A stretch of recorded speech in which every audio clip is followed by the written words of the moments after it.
Shalom, selamat pagi. Pada pagi hari ini kita belajar lagi kebenaran firman Tuhan. Karena kebenaran firman Tuhan inilah yang bisa membawa kita ke sorga. Saudara yang kekasih, hidup itu singkat, saudara yang kekasih.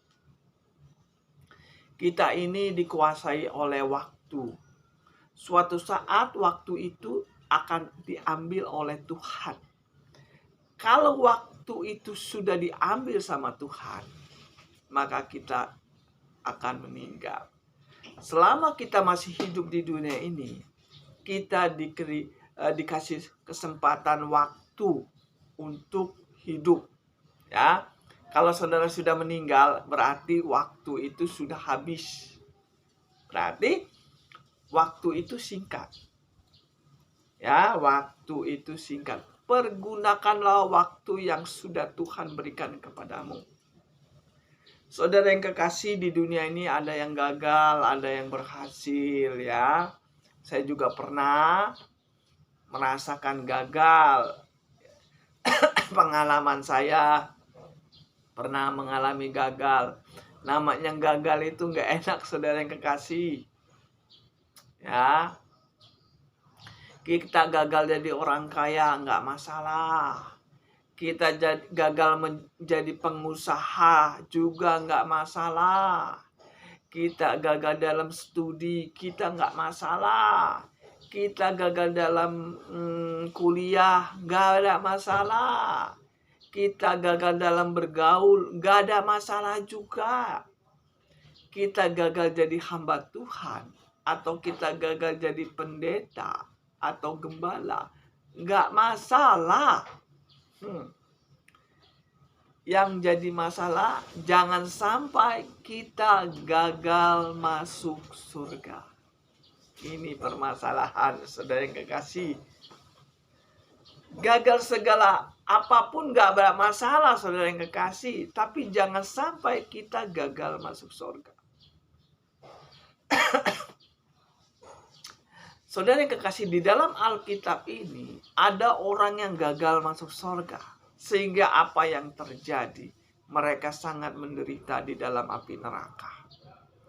Kalau saudara baca di dalam Matius 7 ayat 22-23, di situ dikatakan orang ini sudah mati, saudara yang kekasih. Pada waktu dia mati mau masuk surga, ternyata ditolak Tuhan masuk surga. Nyala engkau dari hadapanku, kalian pembuat kejahatan. Ini manusia yang gagal masuk surga. Tuhan, aku kan bernubuat demi namamu, mengusir setan demi namamu, mengadakan mujizat namamu. Masa saya mati mau masuk surga nggak boleh? Berarti dia gagal masuk surga, betul nggak? Ini orang Kristen, saudara yang kekasih. Orang yang berdoa pakai nama Tuhan Yesus, itu hanya orang Kristen. Orang Islam berdoa nggak pakai nama Yesus. Orang Buddha berdoa pun nggak pakai nama Yesus. Orang Hindu pun berdoa dengan nggak pakai nama Yesus. Kepercayaan, ada kan agama kepercayaan, itu berdoa juga bukan pakai nama Yesus. Satu-satunya yang berdoa pakai nama Yesus itu hanya orang Kristen.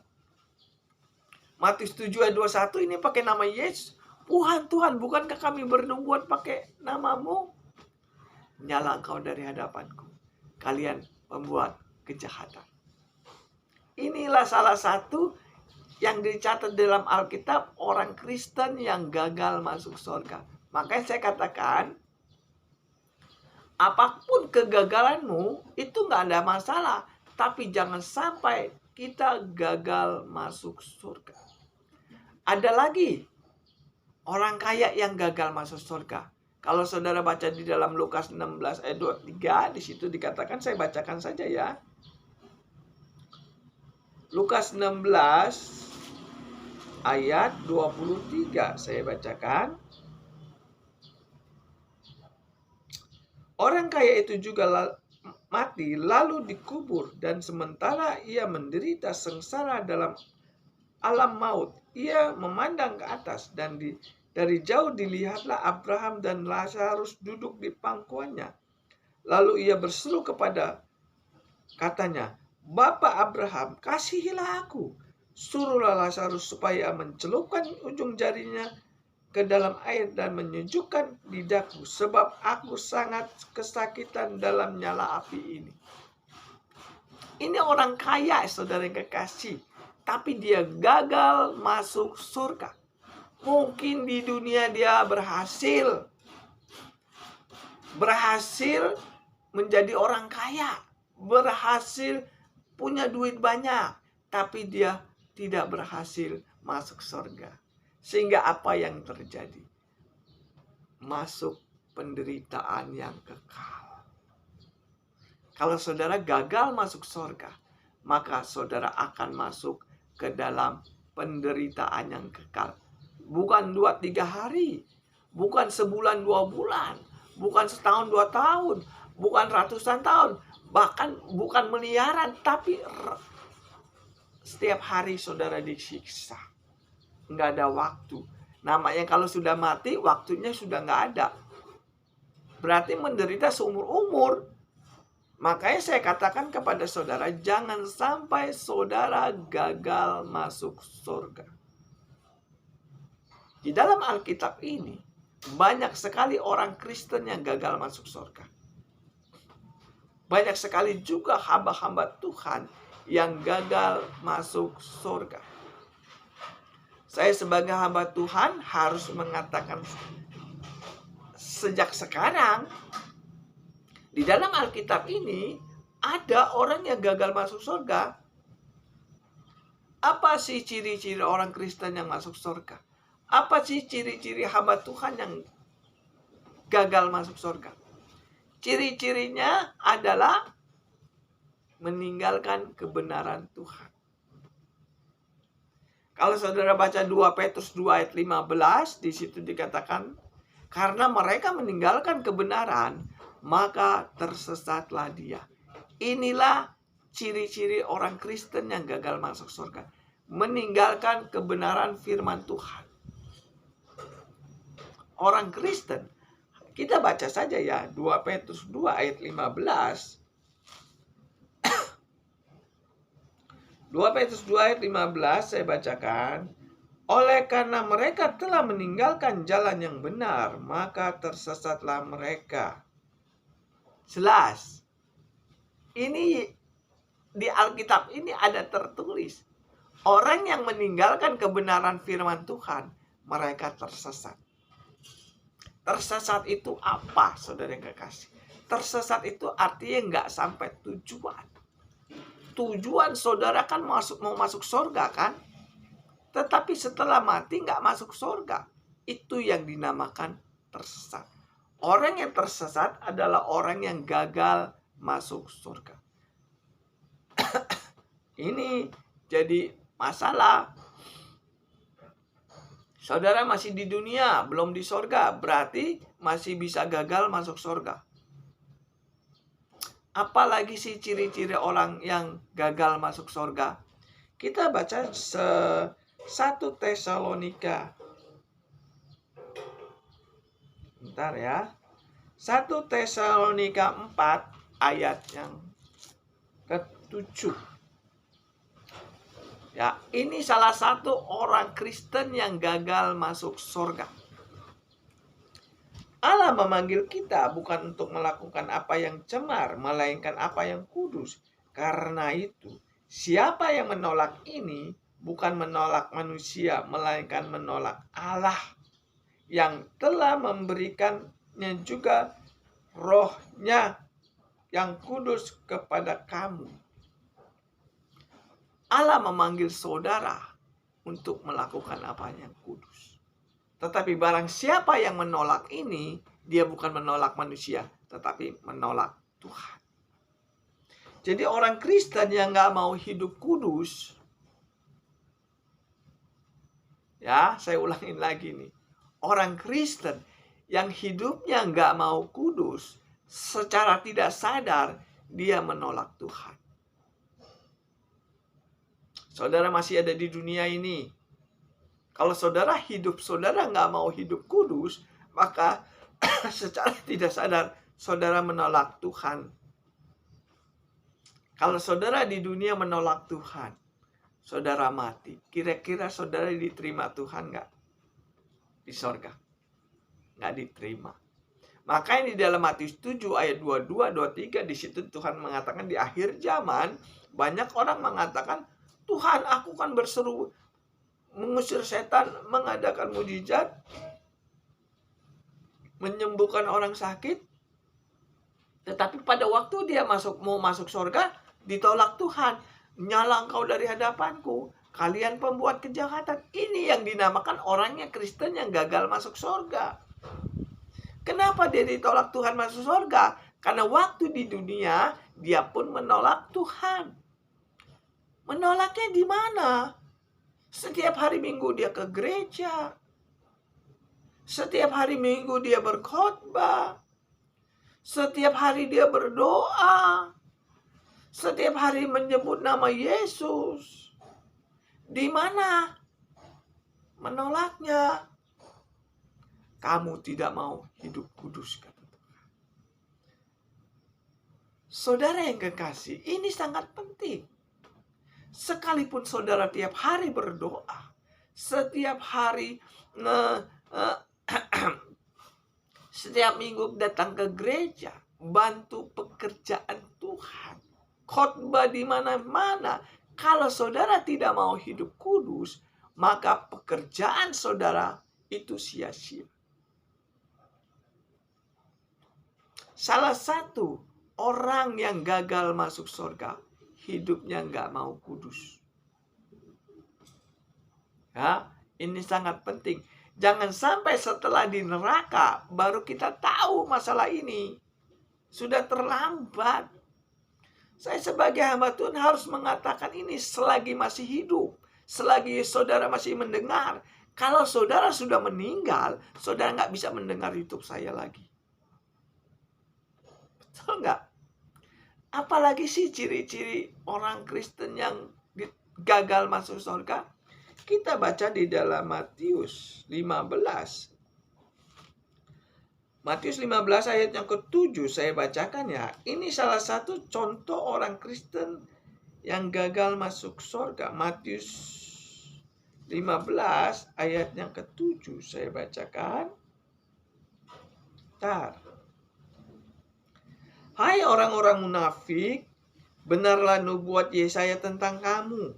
Bangsa ini memuliakan aku dengan bibirnya, padahal hatinya jauh daripadaku. Percuma mereka beribadah kepadaku, sedangkan ajaran yang mereka ajarkan ialah perintah manusia. Inilah salah satu orang Kristen yang gagal masuk surga. Mulutnya memuji nama Yesus, setiap minggu beribadah, mendengar khotbah, memuji nama Tuhan, berdoa dengan sampai nangis-nangis, mungkin berbahasa roh. Tetapi Tuhan katakan percuma itu kalau ajarannya bukan ajaran dari Tuhan. Jadi salah satu orang Kristen yang gagal masuk surga, pendetanya ngajarin bukan ajaran dari Tuhan, tetapi ajarannya dari diri sendiri. Galatia 6 ayat 7 di situ dikatakan apa? Terkutuklah orang yang memberitakan Injil lain. Kita baca saja ya. Saya nggak fitnah saudara yang kasih. Kita baca Galatia 6 ayatnya ke-7. Galatia 1 ayat yang ke-6. Maaf, saya salah lihat. Galatia 1 ayat 6. Aku heran bahwa kamu begitu lekas berbalik daripada Dia yang oleh kasih karunia Kristus telah memanggil kamu dan mengikuti suatu Injil lain. Yang sebenarnya bukan Injil, hanya ada orang yang mengacaukan kamu dan yang bermaksud untuk memutar balik Injil Kristus. Tetapi sekalipun kami atau seorang malaikat dari surga yang memberitakan kepada kamu suatu Injil yang berbeda dengan Injil yang telah kami beritakan kepada kamu, terkutuklah dia. Seperti yang telah kami katakan kedahulu, sekarang kukatakan sekali lagi, jika ada orang yang memberitakan kepadamu suatu Injil yang berbeda dengan apa yang telah kamu terima, terkutuklah dia. Ini salah satu orang Kristen yang gagal masuk surga.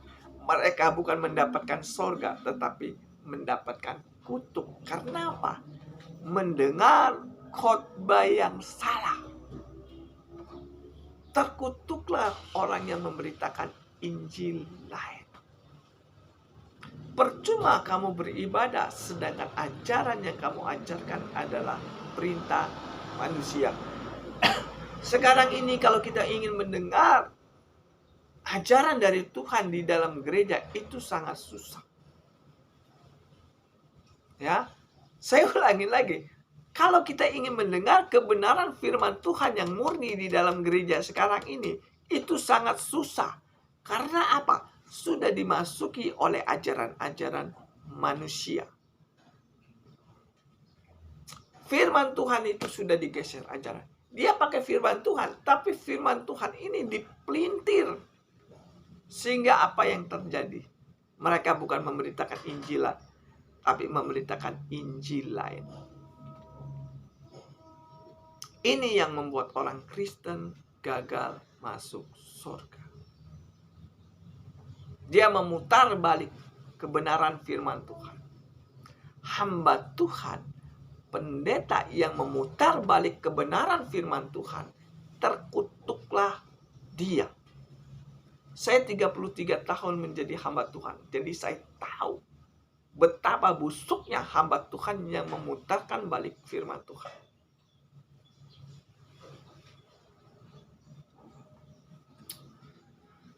Saya pernah sharing kepada hamba-hamba Tuhan tentang kebenaran firman Tuhan. Ya, mereka mengatakan hukum Taurat nggak berlaku lagi. Mereka mengatakan hukum Taurat itu toksis. Ya, dia mengatakan hukum Taurat itu toksis, racun. Ini hamba Tuhan lu yang mengatakan. Jemaatnya ribuan. Jabatannya tinggi. Punya gelar ST, sekolah teologi. Tapi dia mengatakan hukum Taurat itu toksis, racun. Itu dari perkataan dia. Saya dengar, saya baca, dia mengatakan hukum Taurat itu toksis, racun. Lalu saya jawab, apa benar hukum Taurat itu toksis? Apa benar hukum Taurat itu racun? Kita baca di dalam Roma. Ini omongan hamba Tuhan, saudara yang kekasih. Yang sudah punya gelar. Yang sudah ada jabatan sebagai gembala. Yang diakui oleh organisasi dia seorang hamba Tuhan. Tetapi mengatakan hukum Taurat itu toksis. Kita baca di dalam Roma 7. Apa benar hukum Taurat itu toksis? Roma 7 ayat yang ke-12. Jadi hukum Taurat adalah kudus dan perintahnya itu juga adalah kudus, benar dan baik. Ayat 14. Sebab kita tahu bahwa hukum Taurat adalah rohani. Ini Alkitab katakan. Saya baca sekali lagi ya biar jelas. Roma 7 ayat yang ke-12. Jadi hukum Taurat adalah kudus dan perintahnya juga adalah kudus, benar dan baik. Ayat 14.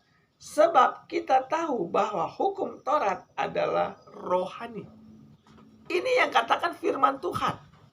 Tetapi ada hamba Tuhan yang mengatakan hukum Taurat itu racun. Bayangin saudara yang kekasih. Di dalam gereja dia mengajarkan hukum Taurat itu racun. Bagaimana orang Kristen gagal masuk surga? Bagaimana orang Kristen bisa masuk surga kalau pendeta mengajarkan seperti ini? Tidak sesuai dengan Alkitab. Alkitab mengatakan hukum Taurat itu kudus, baik, dan rohani. Tetapi dia mengatakan hukum Taurat itu toksis, racun. Secara tidak sadar, dia sudah memutar balik firman Tuhan. Firman Tuhan yang menjadikan kita hidup kudus, tetapi dia robah, jadikan racun. Gimana? Ini salah satu orang Kristen yang gagal masuk surga. Saya tanya sama mereka, kalau hukum Taurat nggak berlaku lagi, saya tanya sama dia, kalau hukum Taurat nggak berlaku lagi, berarti saudara nggak boleh ngambil uang perpuluhan, saya bilang. Karena uang perpuluhan itu adalah bagian dari hukum Taurat. Jangan kalau hukum Taurat yang nggak ada uangnya, nggak berlaku lagi, racun. Ya, kalau hukum Taurat yang nggak ada uangnya, racun. Nggak kepake, bahaya. Tetapi kalau hukum Taurat yang ada uangnya, itu manis. Masih berlaku. Dan ini terjadi kepada hamba Tuhan. Hukum Taurat yang nggak berlaku, hukum Taurat yang nggak ada uangnya, nggak berlaku lagi. Seperti racun. Tapi kalau hukum Taurat yang ada duitnya, itu manis. Masih berlaku. Ini fakta, saudara yang kekasih. Saya nggak ngomong asal-asal. Ini kenyataan terjadi di dalam gereja-gereja. Kita baca saja ya. Di dalam Ibrani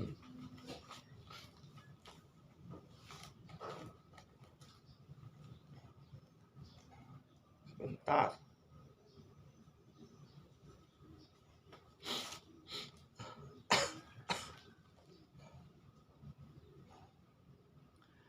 Ini saya baca supaya nggak salah paham. Bukan berarti saya menghina pendeta, menghakimi, enggak. Saya hanya meluruskan yang salah. Jangan sampai saudara setelah meninggal salah jalan. Ibrani 7 ayat yang kelima saya bacakan. Dan mereka dari anak-anak Lewi yang menerima jabatan imam mendapat tugas menurut hukum Taurat untuk memungut persepuluhan dari umat Israel. Menurut hukum Taurat, yang memungut uang perpuluhan adalah suku Lewi. Jadi hukum Taurat itu, perpuluhan itu adalah bagian dari hukum Taurat. Saya ulangin lagi bacanya di dalam Ibrani 7 ayat yang kelima. Dan mereka dari anak-anak Lewi yang menerima jabatan imam mendapat tugas menurut hukum Taurat untuk memungut persepuluhan dari bangsa Israel. Ini yang dikatakan orang gagal masuk surga. Kalau hukum Taurat yang nggak ada uangnya, itu nggak berlaku. Hukum Taurat yang nggak ada uangnya, itu toksis, racun katanya. Tetapi kalau hukum Taurat ada uangnya, itu manis, nggak racun, manis. Dan masih berlaku sampai Yesus datang kembali. Ini yang dinamakan ajaran manusia. Percuma kamu beribadah, sedangkan ajaran yang mereka ajarkan adalah perintah manusia. Ini terjadi di dalam gereja-gereja. Saya ingin tanya kepada saudara, apakah gereja saudara menjalankan hukum Taurat? Hampir semua gereja nggak mau menjalankan hukum Taurat. Hampir semua pendeta nggak mau menjalankan hukum Taurat. Tetapi kalau hukum Taurat ada uangnya, maka hukum Taurat itu dijalankan. Saya tanya, apakah gereja saudara memungut uang perpuluhan? Kalau dia memungut uang perpuluhan, berarti dia menjalankan hukum Taurat. Main dua kaki dia nih. Main dua kaki nih. Kalau hukum Taurat nggak ada uangnya, nggak dipakai. Tapi kalau hukum Taurat ada uangnya, dipakai. Ini main dua kaki. Ini yang membuat orang Kristen gagal masuk surga. Kalau gereja menjalankan seperti ini, kalau gereja mengajarkan ini, maka ajaran ini bukan dari Tuhan, tapi dari manusia. Sehingga apa yang dikatakan? Percuma kamu beribadah, sedangkan ajaran yang kamu ajarkan adalah perintah manusia. Makanya banyak orang Kristen gagal masuk surga karena diajarkan sama pendeta seperti ini. Saya nggak menjelekkan pendeta.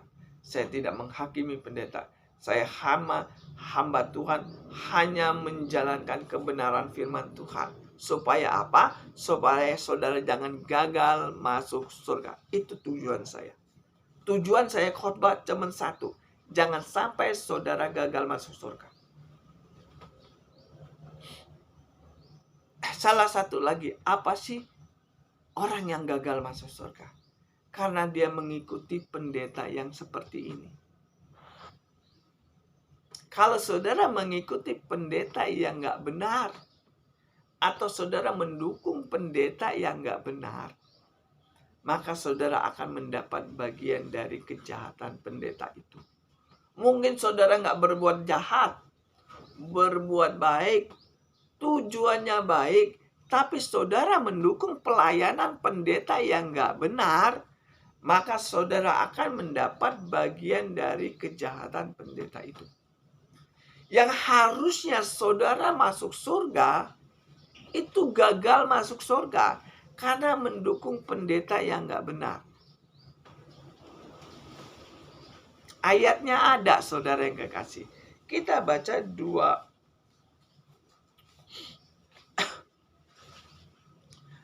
Yohanes. Saya bacakan ya. 2 Yohanes 1 ayat yang ke-7. Ini adalah orang Kristen yang gagal masuk surga karena menerima salam dari pendeta yang gak benar. 2 Yohanes 1 ayat yang ke-7. Sebab banyak penyesat telah muncul dan pergi ke seluruh dunia yang tidak mengaku bahwa Yesus Kristus telah datang sebagai manusia. Itu adalah si penyesat dan antikris. Waspadalah supaya kamu jangan kehilangan apa yang telah kami kerjakan, tetapi supaya kamu mendapat upah sepenuhnya. Setiap orang yang tidak tinggal dalam ajaran Kristus, tetapi yang melangkah keluar dari situ, tidak memiliki Allah. Loh, barang siapa yang keluar dari ajaran Tuhan Yesus, dia nggak punya Yesus, itu maksudnya. Ya, barang siapa tinggal di dalam ajaran ia memiliki bapa maupun anak. Jikalau seorang datang kepadamu dan ia tidak membawa ajaran ini, janganlah kamu menerima dia di dalam rumahmu, dan janganlah kamu memberi salam kepadanya. Sebab barang siapa memberi salam kepadanya, ia mendapat bagian dalam perbuatan yang jahat. Sebab barang siapa yang menerima salamnya, ia mendapat bagian dari perbuatan yang jahat. Kalau pendeta keluar dari ajaran Tuhan, maka dia nggak punya Allah maksudnya. Tetapi kalau pendeta itu tinggal dalam ajaran Tuhan, dia punya Bapa. Barang siapa yang mendukung pendeta yang tidak mau mengikuti ajaran Tuhan Yesus, maka kita mendapat bagian dari kejahatan pendeta itu. Jadi orang Kristen jangan terlalu lugu. Jadi orang Kristen harus pinter-pinter sedikit. Coba cek pendeta saya itu menjalankan firman Tuhan nggak? Coba cek khotbah-khotbahnya sesuai dengan Alkitab nggak? Kalau khotbahnya sesuai dengan Alkitab, aman kita. Tapi kalau khotbahnya berlawanan dengan firman Tuhan, maka kita dalam kasus besar. Kenapa? Karena kita ikut menderita di dalam api neraka. Saudara bantu gereja setiap minggu bayar kolektor. Setiap bulan saudara bayar perpuluhan. Kalau mau Natalan saudara sumbang untuk hari raya Natal. Kalau ada pendeta dalam kesusahan saudara bantu. Kalau gereja membutuhkan dana saudara bantu. Gereja membutuhkan doa saudara bantu doa. Tetapi kalau ajarannya nggak sesuai dengan Alkitab, maka saudara akan mendapatkan bagian dari kejahatan pendeta itu. Jadi kalau saudara mau jadi orang, mau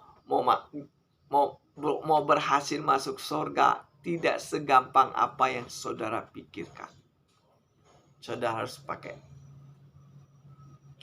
cek pendeta saya itu ngajarnya sesuai dengan Alkitab nggak? Kalau pendeta saya tidak mengajarkan ajarannya tidak sesuai dengan firman Tuhan, saudara dukung, maka saudara ikut gagal masuk surga. Saya sebagai hamba Tuhan, tugasnya ini menjelaskan bahwa jangan sampai saudara gagal masuk surga. Salah satu orang Kristen yang gagal masuk surga adalah orang Kristen yang bercerai. 2 Petrus 2 ayat 15. Karena mereka meninggalkan jalan yang benar, maka tersesatlah dia. Jalan yang benar, ajaran yang benar, meninggalkan ajaran yang benar. Dia tahu ini ajarannya dari Tuhan, tetapi dia tinggalkan ajaran itu. Apa sih ajaran dari Tuhan? Banyak. Salah satu pernikahan. Pernikahan itu kan ajaran dari Tuhan. Baik. Matius 19 ayat 6 di situ dikatakan, apa yang aku sudah satukan tidak boleh diceraikan manusia.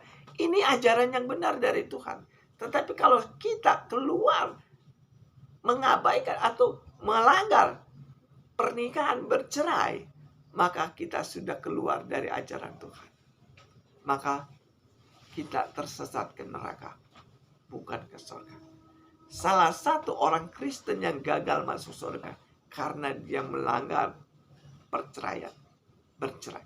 Orang Kristen yang bercerai, dia gagal masuk surga.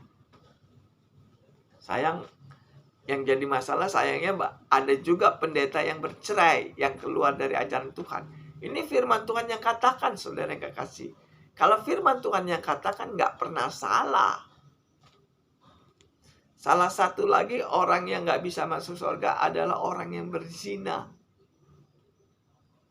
Apa benar orang yang berzina nggak bisa masuk surga atau gagal masuk surga?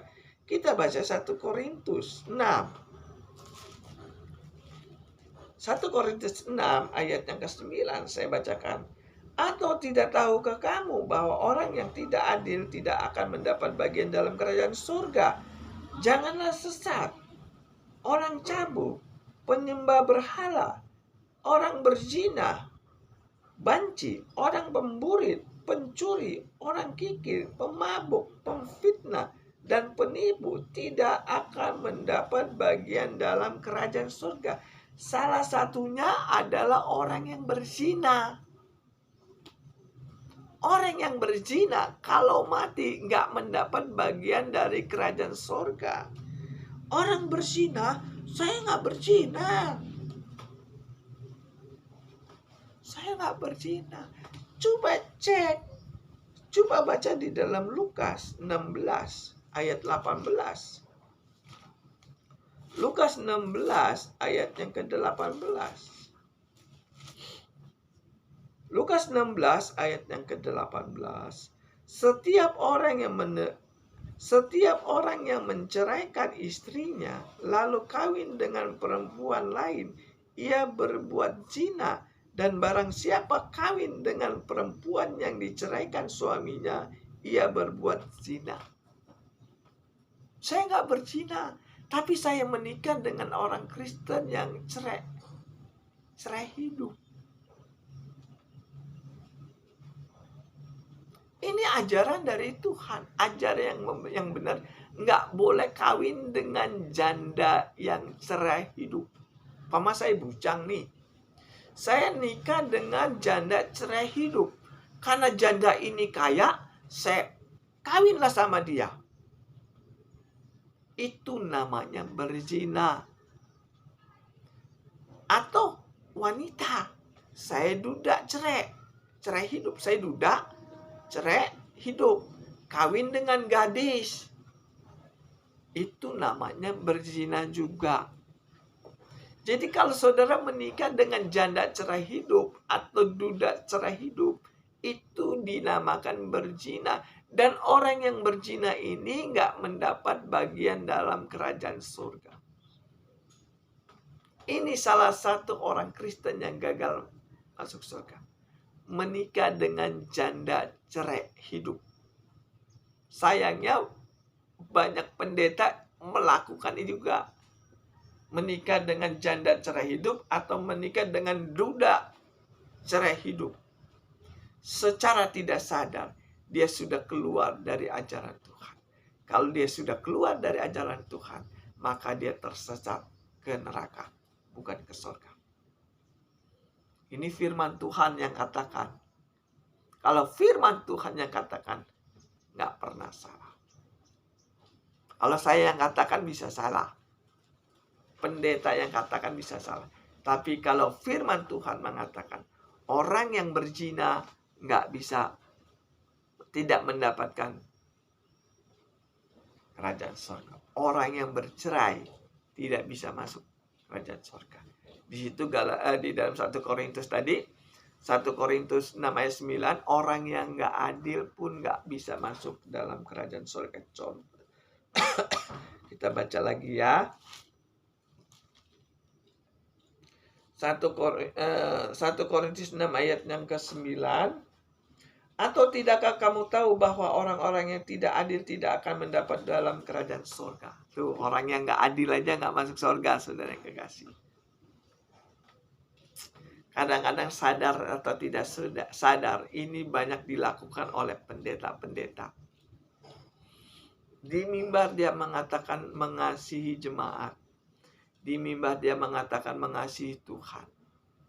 Tetapi dalam praktek ya, tidak ada kasih. Saya ngalamin. Saya ikut gereja 10 tahun lebih. Bantu pekerjaan Tuhan tuh 10 tahunan kurang lebih. Itu dana masuk ke gereja itu ratusan juta. Bahkan miliaran. Saya yang bantu pelayanan. Mau makan aja susah.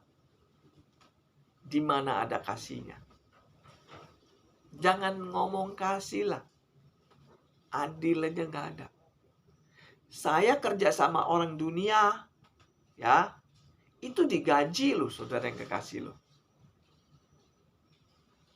Saya kerja sama dunia, orang dunia, di luar pelayanan saya kerja, itu dikasih jaminan hidup. Dia nggak ada kasih, dia adil. Kalau lu kerja sama gua, hidup lu gua jamin.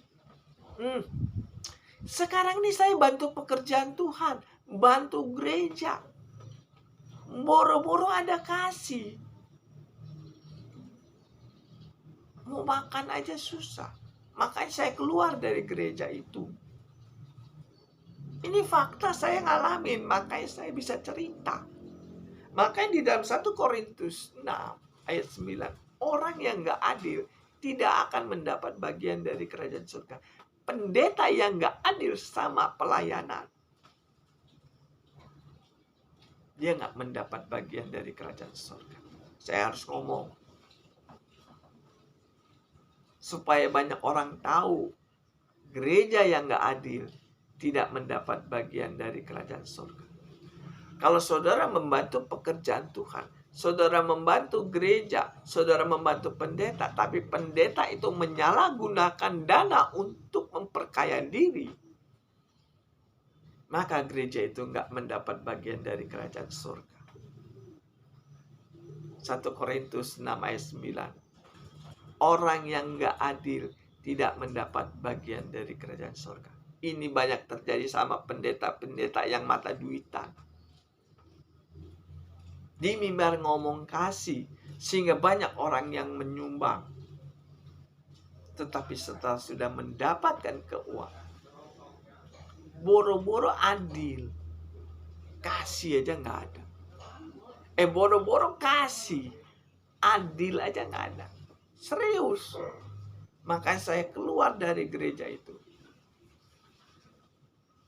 Saya nggak menjelekkan gereja ya saudara. Ini pengalaman saya selama saya melayani Tuhan.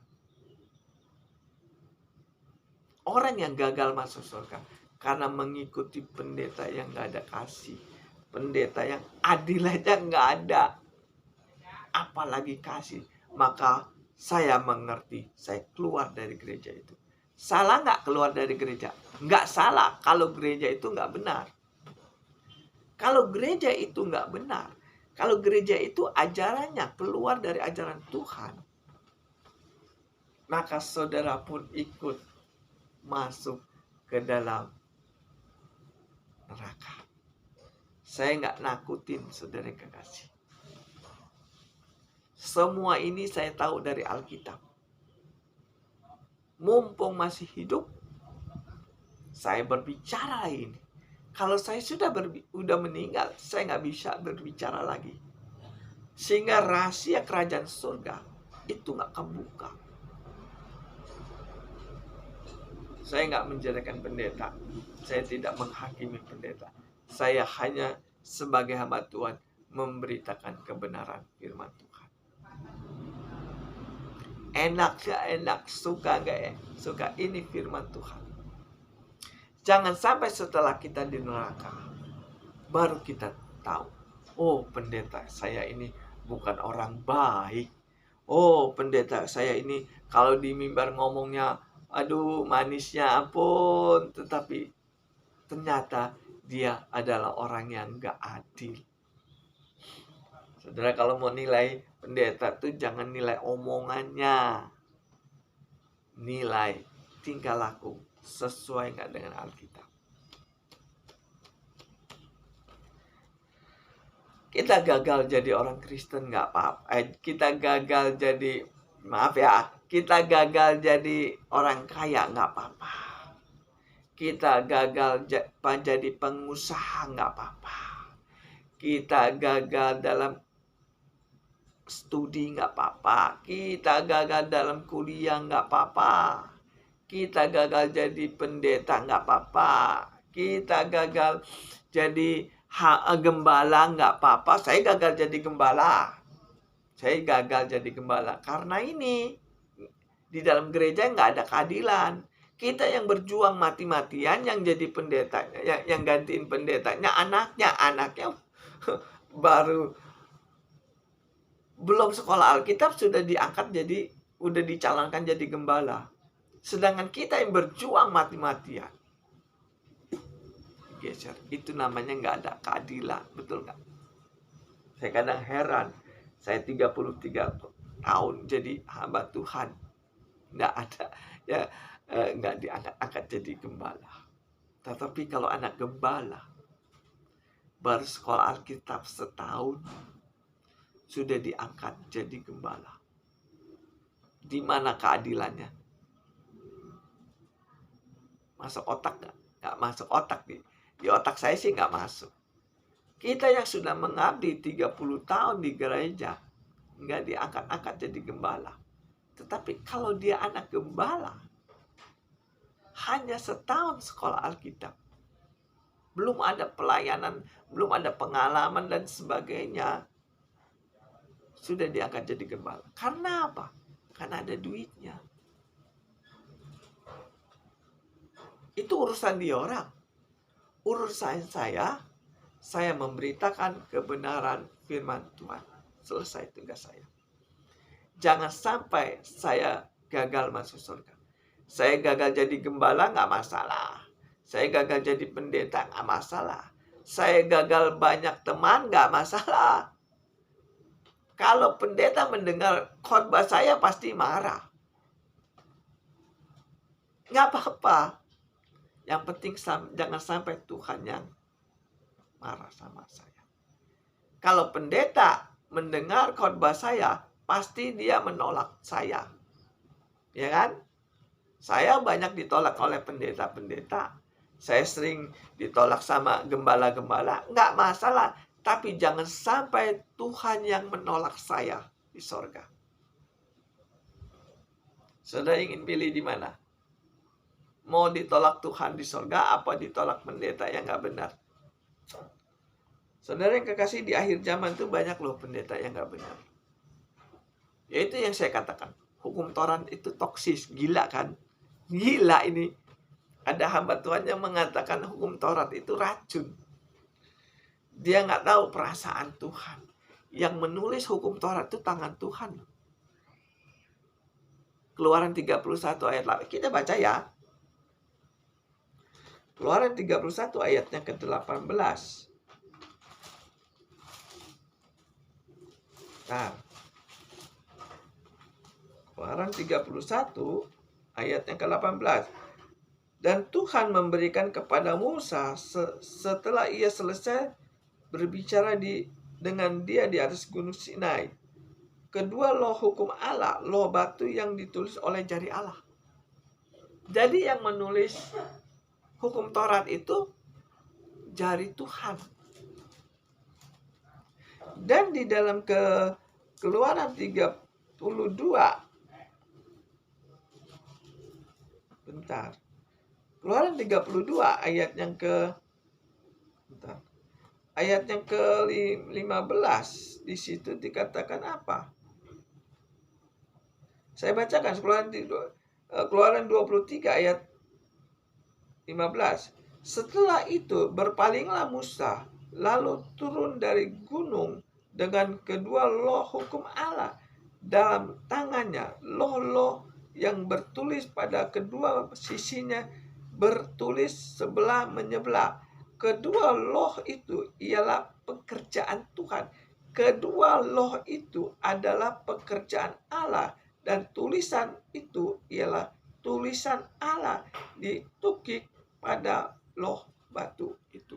Jadi hukum Taurat itu adalah pekerjaan Tuhan. Firman Tuhan yang mengatakan Taurat itu yang tulis jari Tuhan. Dan Taurat itu pekerjaan Tuhan. Tapi ada hamba Tuhan yang mengatakan hukum Taurat itu toksis, racun. Berarti dia ini berlawanan dengan Tuhan, ajarannya. Padahal hukum Taurat itu kudus, benar, baik, dan rohani. Inilah salah satu orang Kristen yang bisa gagal masuk surga. Karena mengikuti pendeta yang seperti ini. Sekali lagi saya tidak menjelekkan pendeta. Sekali lagi saya tidak menghakimi pendeta. Bukan menjelek-jelekan pendeta. Saya hanya menjalankan kebenaran firman Tuhan. Ini loh firman Tuhan yang murni. Dengarnya nggak enak.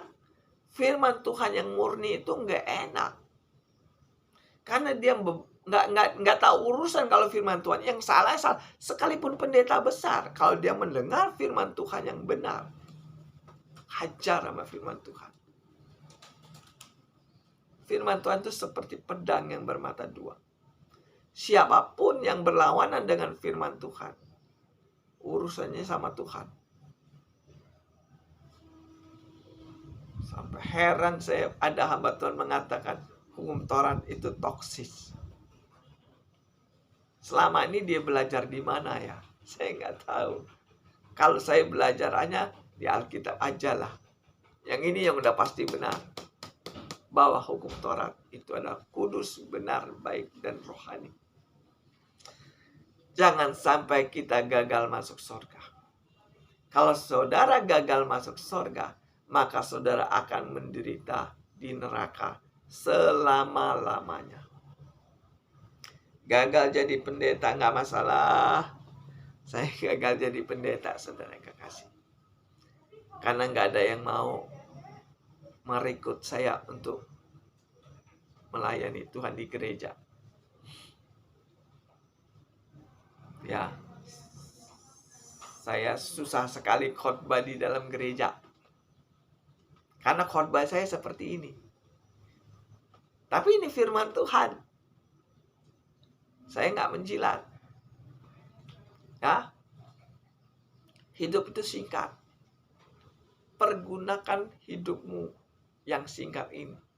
Jangan sampai detik-detik terakhir kita nggak bisa ngambil kesempatan yang Tuhan sudah berikan kepada kita.